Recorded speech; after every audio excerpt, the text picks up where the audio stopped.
Listen, anytime something like this happens where it affects so many people, the players, the families, all of it, it's shocking, and it's a tragic event. And you got to think about the families that are involved here, his wife and 3 kids, as well as this young woman as well. And so those are the bigger particulars here that everybody's got to remember. I also have a very relatable mindset to when your life goes off the rails, the way you self-destruct in that moment. I remember when my life fell apart because of my addiction to painkillers. I was coaching myself in West Texas, and the first thought in my mind was, I can't be on this earth anymore. Like, that is the initial reaction. You feel so much shame around what is going on. You don't have the bigger picture. You can't see yourself possibly getting past this and doing that. So I can relate to it. I can understand it. It's still incredibly shocking, and something that a big reason why this has been such a huge news story all day, to go from being a $5.5 million coach yesterday to being locked up today, and possibly for a very long time because of his actions. Yeah, an astonishing 24 hours. Neema, Michigan says it fired him for cause, that there was, quote, credible evidence that Coach Moore engaged in an inappropriate relationship with a staff member. That, what the college is describing, however, isn't necessarily criminal conduct.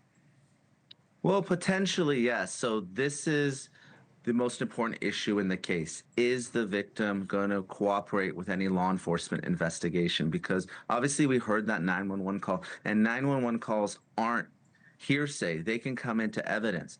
But for there to be a criminal prosecution, you need a willing and able victim. We've seen it in the Jeffrey Epstein case that we've talked about, because the confrontation clause of the Constitution requires that an accused be able to look their accuser in the eye and cross-examine them. So that's going to be the determining factor whether there's a criminal prosecution here. Does the victim want to move forward with any stalking or physical assault allegations? Obviously, the University of Michigan, they don't need to abide by the rules of evidence. If there's an arrest, they can move forward with a termination, because it does appear that Moore did have a sexual relationship with a staffer. And I don't care if you're at the University of Michigan or NewsNation or West Coast Trialers, you can't do that at any employer. Apparently, Neema, the investigation may have started some time ago with an anonymous tip, but then reportedly, quote, evidence came to light in the last 24 hours. What could we be talking about here? Is this the alleged victim calling, or what are we talking about, this alleged evidence?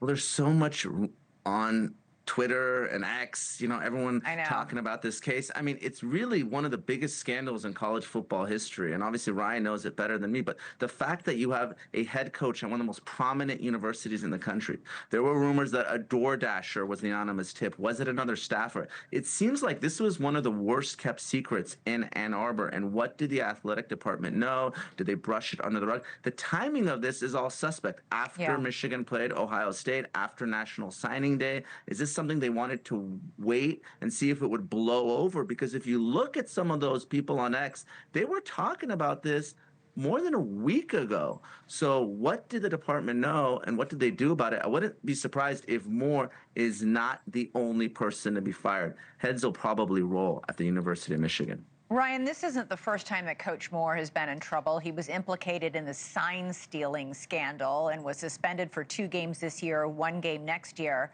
This was when a group of staffers at the Michigan football program were videoing opposite teams as they signaled plays. They were deciphering those signals and then tipping off Michigan coaches to what their opponent's game plan might be. Yeah, but Elizabeth, let's make this very clear. Everybody does that, and everybody did that. Oh, really? That's why the rules. That's why the rules have changed. Okay, thanks for clearing that up. Yeah, they were just better than everybody else at doing it, and ultimately the rules changed, and now they allow the in-helmet communications, so signs aren't even a problem anymore. It was something the archaic way that college football continued to do it. So you found a way to gain an advantage. They made it a huge story.